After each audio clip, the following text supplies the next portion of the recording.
So I'm really pleased today to be here with Professor Amy Brown from Swansea University. Welcome. Would you mind telling us a little bit about yourself and your work? Okay, so I'm a professor at Swansea. I lead a MSc in Child Public Health. So we do lots of stuff around all the research and evidence base around caring for babies, families, pregnancy, birth. So it's very about looking at what evidence we have and where we get it from. I'm also a researcher, so I predominantly look at women's experiences and families' experiences of caring for and feeding their babies, and look at how we can support families to get the best evidence-based information possible in a way that is understandable and easy to relate to, rather than being, like overly scientific when you've been up half the night. What does it mean to be evidence-based when we're talking about looking after babies? So it's all about looking to see what research has been done around a certain topic and what guidelines have been produced around different topics. So it's quite easy sometimes to think about our own experiences or one-off situations and people that we've known about.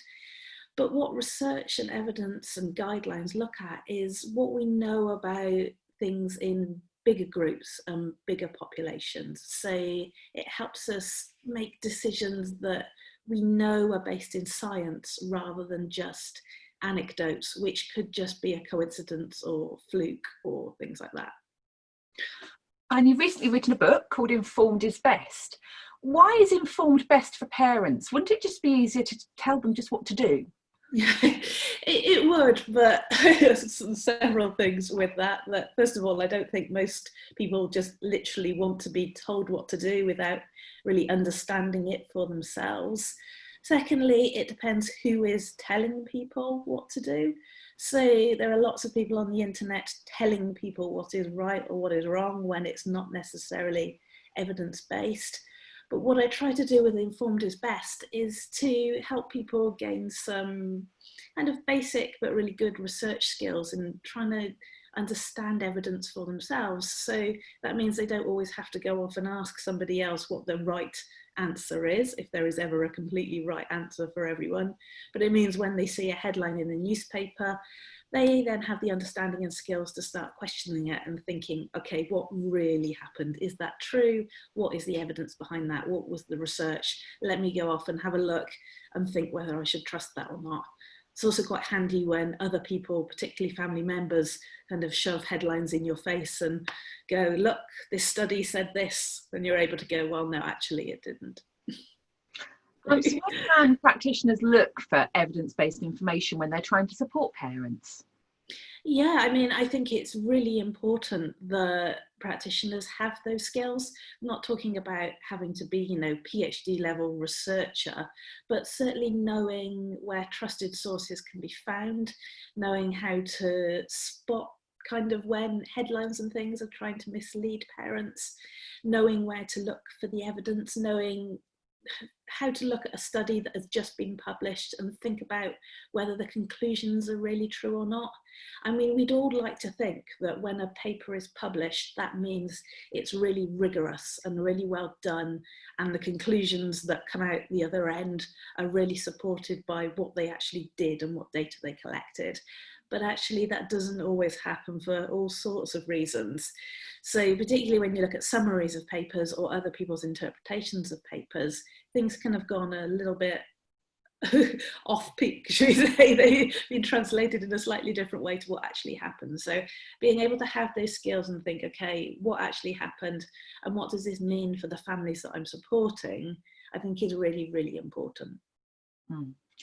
From your research, what's the evidence for and against routine-based schedules for infants? A lot of maternity nurses will be expected to put the baby into a routine when they're talking about 0 to 3 month old babies.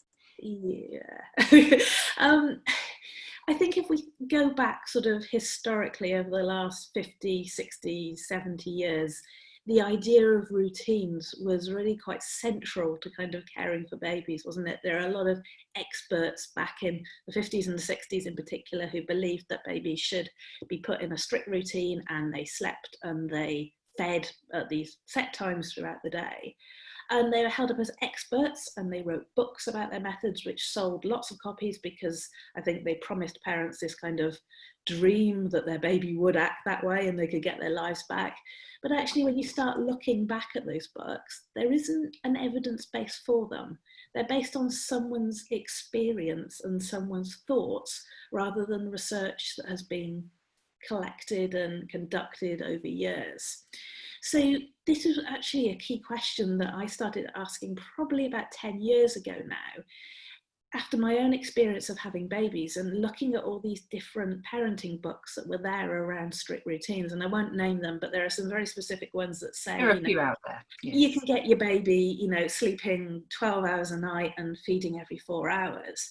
And getting really frustrated because I knew the evidence around what was normal for baby behaviour. So the physiological research and the anthropological, that's a long word, research that showed us what was physiologically normal, that babies wanted to be kept close for their safety, they have tiny tummies, they feed frequently, their sleep patterns are not as developed, they need support getting back to sleep at night.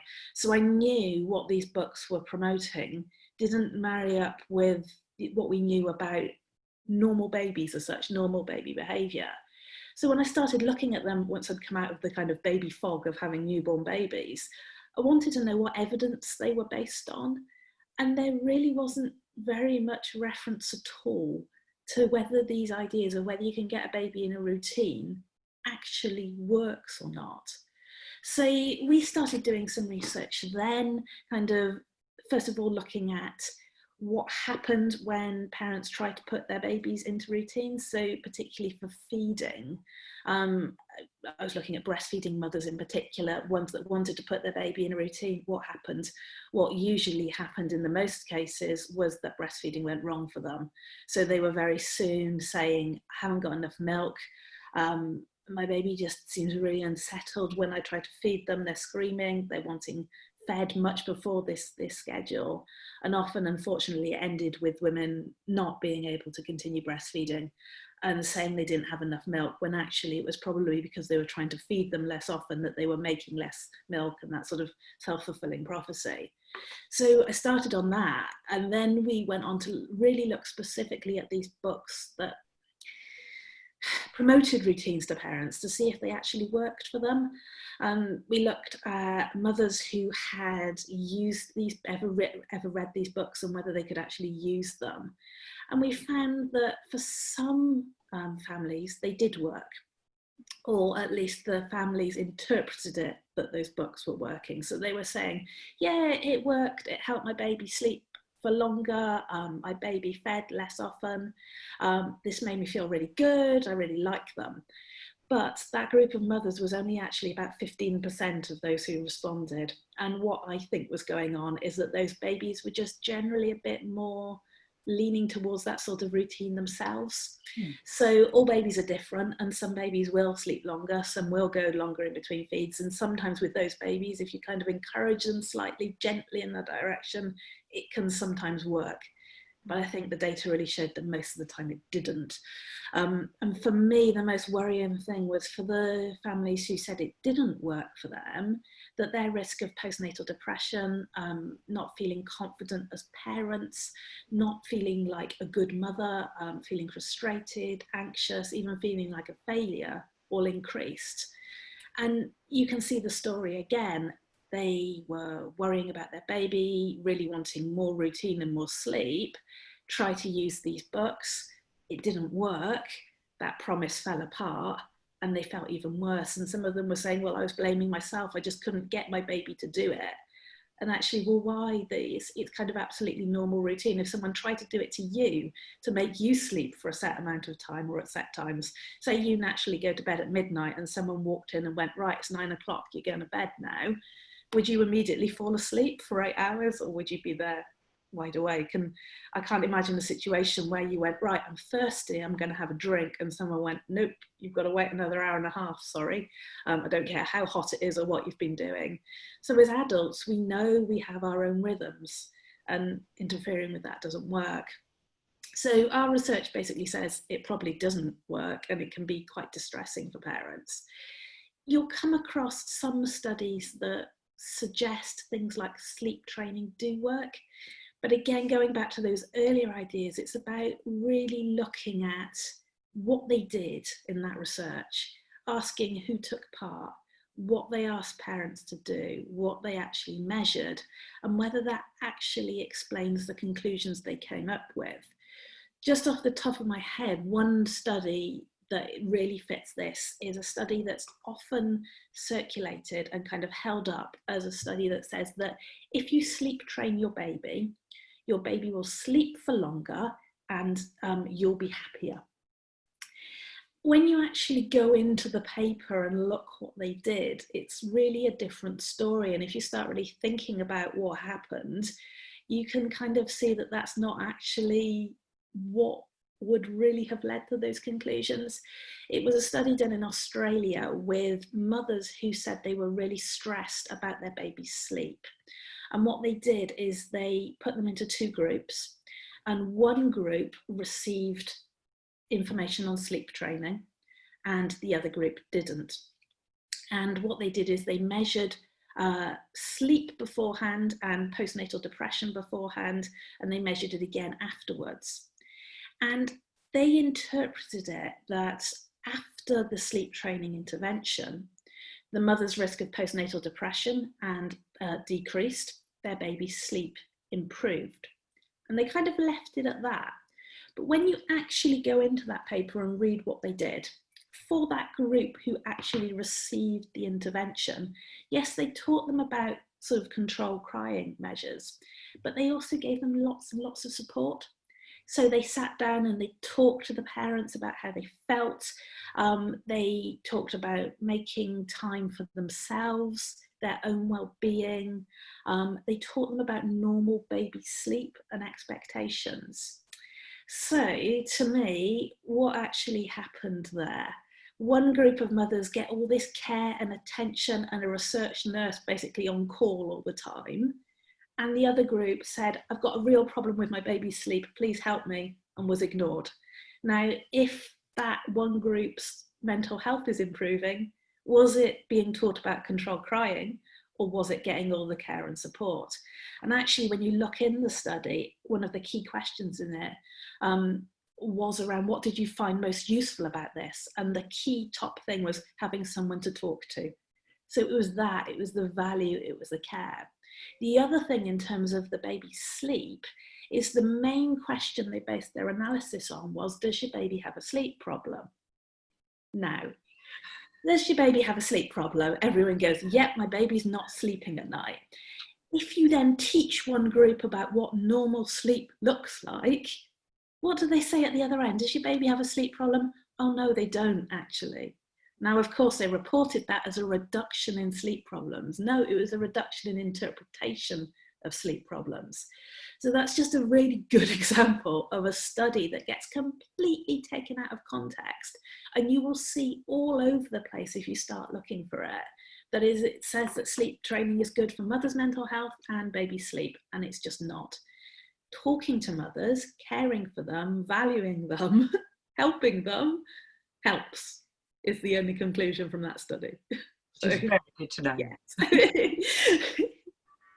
Another area I want to talk to you about what the evidence says, what the science says, is about the difference between breastfeeding and formula feeding. Not talking about the choices that mothers may choose to make actively, but simply what the differences are for babies between receiving breast milk at the breast and receiving formula milk. So I could probably talk about that question all week in terms of the evidence base, but just to sort of simplify it, there are probably three main things there. One is in terms of the content of the milk. So we know breast and formula milk are very different products. Formula milk contains the main food parts that the baby needs to survive and thrive and grow. Breast milk has so many more different components to it that helps the baby in all sorts of other ways rather than just providing it with the nutrition. So it's a live product for a start. You just cannot create the live parts in formula milk. So it has lots of kind of properties in it that help with baby's digestion, but mainly it helps with baby's immune system. So the more you kind of read about it, just the more it becomes absolutely fascinating in terms of it not just being about feeding the baby, but about protecting the baby as well. So it will have lots of immune properties in it that babies will sort of be almost immunized really with these properties in it, and will help protect them against all sorts of kind of infections when they're little and going on into as long as they're fed as well. So things like gastro infections and respiratory infections and ear infections are all much lower in breastfed babies. And when you start kind of looking at the science of it, it's fascinating. It's just like, you know, there are parts of breast milk that basically come along and eat up or kind of prevent the any kind of pathogens from binding and getting into the baby. It's just fascinating. So there's kind of all of that element to it. To me as well, it's also about the process of feeding. So when you look at research that compares formula milk in a bottle, breast milk in a bottle, and breastfeeding directly from the breast, it usually shows that breastfeeding directly from the breast has advantages over breast milk in a bottle. Now, being practical and not judging anyone's choices here, you know, people have to do what they need to do within their family circumstances. But the process of latching onto the breast and really being in charge of the feed, for me, one of the key things about that is helping with baby's appetite and weight development. So I actually did my PhD on this, thinking about how the process of feeding can actually affect feeding patterns and weight. So when a baby's in control of the feed, they have a shorter feed. They're more likely to feed little and often. They're more likely to stop when they're full. You cannot overfeed a breastfed baby in that way, because you just can't get them to keep swallowing once they've had enough. With a bottle, you know, we know that if you tip it up and you tap on the end a bit, not recommended practice, but the baby will take more. And there's studies that have been shown that they will take a larger volume. Unfortunately, we also then know that when babies are fed in that way, they're more likely to be overweight as children because they take in too much, and it might just be a little bit per feed. We also, my own research shows that when babies are allowed to be in control of their feed, they're more able to control their appetite as toddlers. So the babies who are used to finishing the feed when they want, because they're being breastfed and no one's encouraging them to eat more, are more likely to be what is known as satiety responsive as toddlers, which means essentially that you stop eating when you're full, rather than keeping on going. So people who are satiety responsive will leave food on their plate when they're full, which is a good thing. When they're offered a cake when they're full, they'll say, "No, thank you, I'm full." I don't know anyone like that. So it's about that as well. And then to me, breastfeeding directly from the breast is about a way of mothering, about connecting with a baby as well. And that's not ever to say that you can't bond with a baby if you're bottle feeding them. That's obviously nonsense. But for mothers who breastfeed, they very much say, virtually all of them will say, well, it's a way of caring for my baby as well. So it's not just about getting milk into them, it's about that connection, the skin to skin, the soothing them, the calming them. If you've ever breastfed a baby, you know when they wake up at night, you can feed them back to sleep really quickly. And actually, when they do time studies of feeding at night, it's actually quicker to breastfeed a baby than it is to bottle feed them, meaning you actually get back to sleep quicker and they get back to sleep quicker too. So it's about that kind of caring, mothering, responsive relationship as well, and all that skin to skin and keeping baby close. And there are obviously ways that with a bottle you can overcome some of that. So you can feed very responsively, really looking at a baby to check that they're still wanting milk, so not making them finish that bottle. It's about holding babies as skin to skin close as possible, even when they're being fed with the bottle. So it's about how we move some of those lessons from breastfeeding over to feeding with a bottle, so that we can kind of transfer those kind of positive things. You've named your book Informed is Best, which I'm going to guess is a reaction to the phrases we often hear, fed is best and breast is best. If that's right, if my assumption there is right, why did you choose that name, and why do you think those other phrases maybe are less helpful to parents? I very much like the ethos that there is no one right way to care for a baby for every family. You make your decision based on what is right for you, but the evidence that we have around caring for babies will help inform that. So to me, if a mother comes to me and says, I'm going to formula feed my baby, if she's read some of the evidence, if she's weighed things up within her family and says, okay, I've made this decision and it's informed, then great, okay, they've done what's right for them. What worries me is when parents don't have the information, or they've got it from sources that aren't necessarily doing the most positive thing for parents, because they may be trying to sell a product or something, or there are other dubious reasons. So to me, informed is best, is about making sure that your decisions are based on what evidence is out there and what information is out there. And I don't mean by that parents have to go out and read every research paper ever, but it's going to reliable sources and reading around things. And a big thing is remembering to read around both sides. So one of the big things with Google is that if you just simply Google what you want to hear, you'll probably hear it. So it's about kind of trying to really understand the bigger picture, which is where things like government guidelines and charity organisations who have done that for you can help pass on that information. It is a response to the breast is best and the fed is best, because I dislike both of them equally, probably. I really dislike the breast is best phrase because it's not helpful in the slightest. We all know that telling someone that something's best for them doesn't help them. It doesn't enable you to suddenly start going and eating a healthy diet, or going running every day, or stopping smoking or drinking or whatever. It just doesn't. It's just information that you're like, okay, right. Any psychological theory will tell you that behavior is really complex and affected by lots of different things. And that's certainly the case when it comes to breastfeeding. So telling a parent that it's best doesn't help. It really doesn't. The other thing is that breastfeeding isn't best. It's a biologically normal behavior. This idea of some kind of it being a better than something else suggests that it's not normal.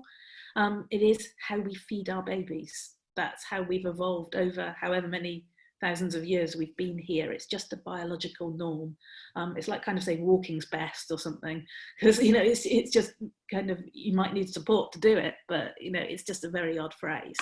So the other thing is, I think it brings in a lot of bitterness and arguing and feelings of guilt as well. One of the most common things mothers say to me in research is, I am doing my best. I'm not breastfeeding them because I couldn't, because I had too many difficulties, but I'm still doing my best for my babies. So for me, it wasn't best because I had a health reason that meant I couldn't produce enough milk. So how was it ever going to be best? So it adds in layers of, good mothers and all of that. So I just try and stay away from it. The fed is best thing, you can understand how it arose as a backlash to that. My issues with it is that no one's ever suggesting you shouldn't feed a baby. Suggesting that just a baby being fed is best for them, and that's the bottom, the best we can do for them. It's an absolutely given that babies should be fed. Nobody in their right mind would argue that you shouldn't formula feed a baby if you can't breastfeed them or you don't want to. And if ever hear from anybody that you must not give your baby formula ever, ignore that person. Find someone who's going to work in the context with you. But a big thing to me is that it feels really dismissive of women's experiences who want to breastfeed. So in the birth world, you often hear the kind of phrase, well, the main thing that matters is you have a healthy baby. You've got a healthy baby. What are you worrying about? Your baby's here, you're healthy. Stop complaining about your birth. Stop thinking about it. When actually both really matter.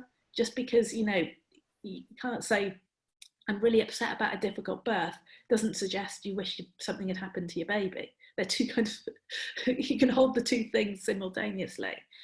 And people dismiss it. They go, look, it doesn't matter, your baby's healthy, stop thinking about it, get over it. And the same for feeding. People will go, all right, you can't breastfeed, but fed is best here. And women keep telling me, I feel dismissed. I feel that no one cares. And I'm not saying I don't want to give my baby formula. I'm not saying I'm not grateful it exists, because my baby may have died, if nobody could feed them. But I'm still hurting from my experience. I'm still upset about it. I'm still angry that I was let down or something bad happened. So, always say the phrase, formula might fix the baby and feeding them, but it doesn't necessarily fix the mother or the family who really wanted that baby to be breastfed. So I just can't see why we can't listen to both and go, okay, you're not criticising formula here, but you know, we should also be listening to mothers and helping them debrief. And it's really important that no one around that mother dismisses her experience if she hasn't been able to feed. So that's my issue. I've got no issue with people being supported to formula feed if that's what they need to do or what they wanted to do. But I do have an issue with women being told their experiences don't matter. And I've met very few women who really wanted to breastfeed their baby, had insurmountable problems so couldn't, and are 100% happy using formula. Some will have just wanted to give breastfeeding a go. They're absolutely fine. They're not worried. And I'm never worried about those women because it wasn't important for them. Great, they're happy. But it's those women who are let down who really matter. And that's why I get so angry at people dismissing that, or people suggesting that breastfeeding doesn't matter or can just boil down to studies about infant health, because it's not. It's about a way of caring for a baby. It's about using your body in a way you expected it to be used. There's a lot to unpack when we say that not being able to breastfeed doesn't matter. It's really suggesting that it doesn't matter that someone's body isn't working like they're expected, and that's just awful. So feeds into the whole, you know, women's bodies don't matter kind of stuff. So could talk about that all day as well. Absolutely. One last question for practitioners who want to understand more about this research. Where are some good places? They should read your book because it's really a guide to how to look at research evidence. Are there any other places or charities they can go in particular areas around infant care to understand more about the research and for a bit of other people to have done a little bit of that thinking for them? As you said, they don't have to be PhD researchers themselves, so organisations which are reliable to look at for research in this area. It's about thinking about who is giving you the information and who is qualified to be able to give you evidence-based trusted information. So there are some great people. I'm in the middle of building a new website, read my book, obviously. Sarah Wickham is another great one around birth. You know, she's a midwife with a PhD. That sort of evidence base and really being part of it is the sort of person you should trust. There are really good charity organisations and other organisations. So I'm thinking about the main infant feeding charities. So places like the Association of Breastfeeding Mothers. The Breastfeeding Network is always great for fact sheets around breastfeeding and all sorts of breastfeeding questions. You have La Leche League, who have a great website as well. For sleep, things like BASIS. I can never now remember what the basis of the baby. But all of our practitioners have had a wonderful talk with Professor Helen Ball, and she did say what it stood for then, so it's okay, we're saved. Baby, infant, sleep. So yes, Helen definitely gave what it was when we heard her talk. Google that. But it's about looking for those good charity organisations who are clearly linking to evidence on their webpage. Now, I'm not saying that if you pick up a book and it's not full of references that it's necessarily nonsense, but I do lean towards always trusting things that are backed up with sources, and you can see that things are evidence-based.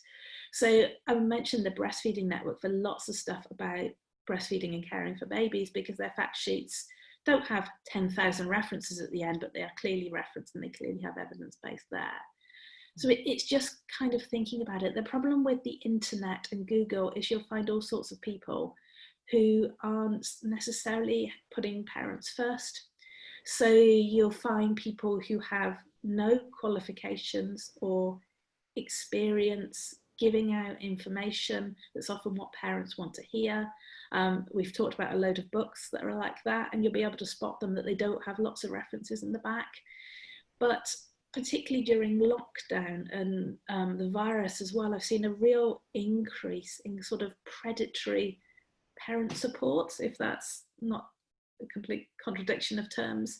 Things like formula companies offering breastfeeding support, which when you then go in may not be the most accurate. You have to question if someone is trying to sell a product or if someone is making money from a competing product. Well, the breast milk's a product, but you know, is this the best source for me to be learning from? And I'm not going to say absolute no, never ever look at it, but keep questioning, you know, do you really trust a formula company to be giving you accurate breastfeeding information and advice? Why would they do that? Why would they put money in to doing that? It's a question to I'll just leave that at that. Keep asking this, why does this person want to give me this information and where are they getting it from? Thank you very much indeed for your time. That's been hugely informative.